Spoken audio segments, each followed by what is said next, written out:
Call আসছে, দাঁড়াও। হ্যাঁ বাবা, আচ্ছা তুমি থাকো, আমি আসতেছি।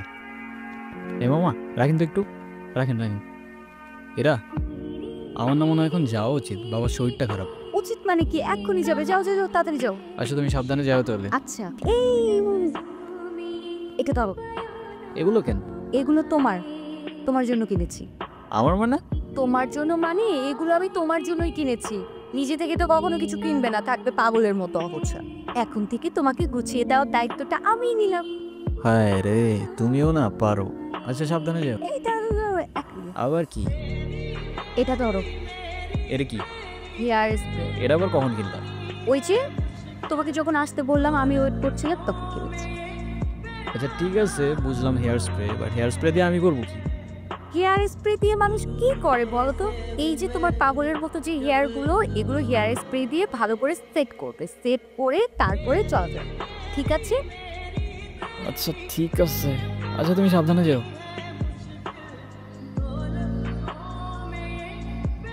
হ্যালো হিমো, গুড মর্নিং। কি ব্যাপার, এত সকাল সকাল কল দিছো কেন? কি এটা এত সকাল? সকালে কোনোদিন ঘুম থেকে উঠেছেন আপনি? উঠলে বুঝতেন এটা এত সকাল না, সকাল 9টা বাজে।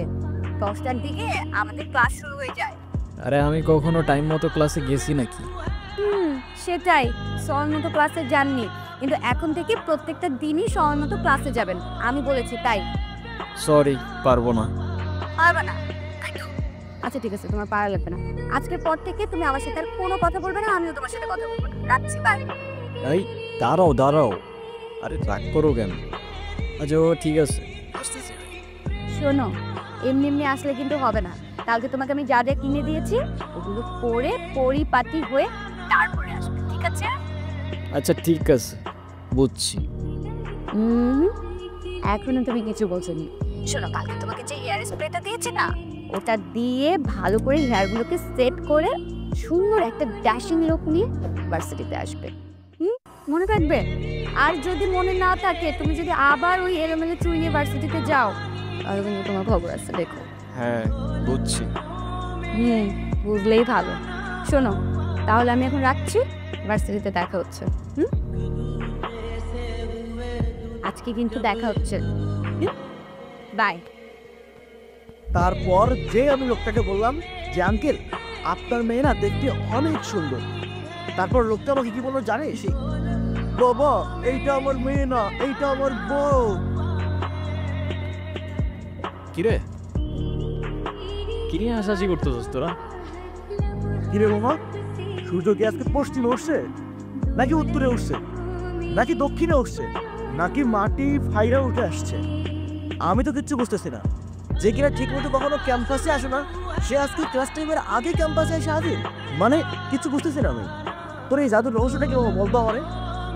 আছে এক জাদুকর, যে তার রহস্যময় জাদু দিয়ে চেঞ্জ করে বলছে আমাকে। মানে সেই জাদুকরটা কে? আমাদেরকে বল, আমরা একটু শুনি।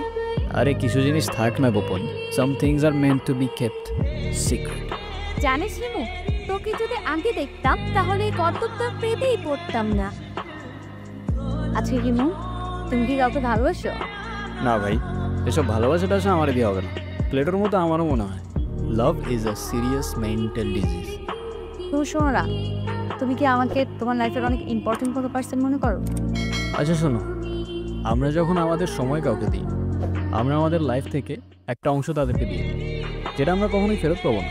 তো যেহেতু আমি তোমার সাথে অনেক সময় কাটাই, তো তার মানে এটাই তুমি আমার লাইফের ইম্পর্টেন্ট একজন, আমার অনেক ভালো বন্ধু প্লাস আমার বেস্ট ফ্রেন্ড। ও তোমার জন্য একটা জিনিস আনছি, নাও। বাদাম? কি ব্যাপার, তুমি আবার খোসা সহকারে বাদাম খাচ্ছ? আরে বাবা আমি পারি না খোসা ছাড়াই বাদাম খাইতে, কি করবো আমি? আচ্ছা, তুমি যে এরকম খোসা সহকারে বাদাম খাচ্ছ, আশেপাশের লোকজন যদি দেখে কি ভাববে বলো তো? মানুষ কি ভাববে, মানুষ কি বলবে, এগুলো ভাবতে ভাবতে না মানুষের নিজের পার্সোনালিটি চেঞ্জ হয়ে যায়। জেনেগা তো আর এমনি এমনি বলে নাই, we suffer more often in imagination than reality. বুঝছো? কি ব্যাপার, তুমি খোসা সহ বাদাম খাচ্ছ কেন? শোনো, যে মেয়ের বেস্ট ফ্রেন্ড খোসা ছাড়িয়ে বাদাম খেতে পারে না, সেই মেয়ের খোসা সহকারে বাদাম খাও, বুঝলে? নাইস, আমার লাইনে আসতেছো। হ্যালো আমি এতদিন তোমাকে কতগুলো কল দিছি, কল ধরো নাই কেন? কি হয়েছে তোমার? আরে তোমাকে আমি সব বলবো। তোমাকে একটা গুড নিউজ দেওয়ার আছে। আগামীকাল সন্ধ্যায় দেখা করতে পারবে? হ্যাঁ পারবো। আমারও তোমাকে অনেকগুলো কথা বলার আছে, কিন্তু কোথায় দেখা করতে আসবো? কোথায় দেখা করতে হবে টেক্সট করে জানিয়ে দিই। আজ রাখি তাহলে, আগামীকাল দেখা হচ্ছে। এতদিন কোথায় ছিলা তুমি? আমি পাগলের মতো হচ্ছি এই কয়দিন। হেমো, মাঝে মাঝে কিন্তু হারিয়ে যাওয়া আনন্দ কিছু না, ভালো। কিন্তু তুমি আমাকে পাগলের মতো কেন খুঁজছিলে? আছে কিছু কারণ। আরে কি কারণ বলবা তো বাবা। আমারটা বাদ দাও, তুমি না বললা কি একটা গুড নিউজ আছে, ওটা বলো। আছে একটা কারণ, শেষ কথাটা না হয় শেষই বললাম। শেষের কথা মানে বুঝলাম না। তোমার বুঝতে হবে না, বলো তুমি যেটা বলতে চাইছো বলো। আমি তোমাকে ভালোবাসি ইরা। ভালোবাসো মানে? হ্যাঁ ইরা, আমি তোমাকে ভালোবাসি। সেই ছন্ন ছাড়া হিমু আজকের হিমুতে পরিবর্তন হয়েছে শুধুমাত্র তোমাকে ভালোবাসি বলে। হিমুর জীবনে ইরা না আসলে এই জীবন কখনো পসিবলই হতো না। এতদিন আমি কিছু বলতে পারিনি ভয়ে যে আমাদের ফ্রেন্ডশিপটা নষ্ট না হয়ে যায়, কিন্তু আমি আর পারতেছি না ইরা। আমাকে ভুল বুঝো না তুমি। আমি শুধু আমাকে পরিবর্তন না, তোমার জন্য যে কোনো কিছু করতে পারি। I love you Ira. দেখো হিমু, আমি তোমাকে আমার ফ্রেন্ড ছাড়া কখনোই কিছু ভাবিনি। আরে আমরা একসাথে ঘুরতাম, আড্ডা দিতাম, আমরা অনেক বেশি ফ্রি ছিলাম। দেখো এটা না যে আমি তোমাকে ভালোবাসতাম, রাইট? আর তাছাড়া হিমু আমার বিয়ে ঠিক হয়ে গেছে, আর এই কথাটাই আমি তোমাকে বলতে এসেছি। আজকের পর থেকে আর কোনো দিন তুমি আমার লাইফে ব্যাঘাত ঘটাবে না। আমাদের আর কোনো দিন দেখা হবে না, এটাই আমাদের শেষ দেখা। ভালো থেকো।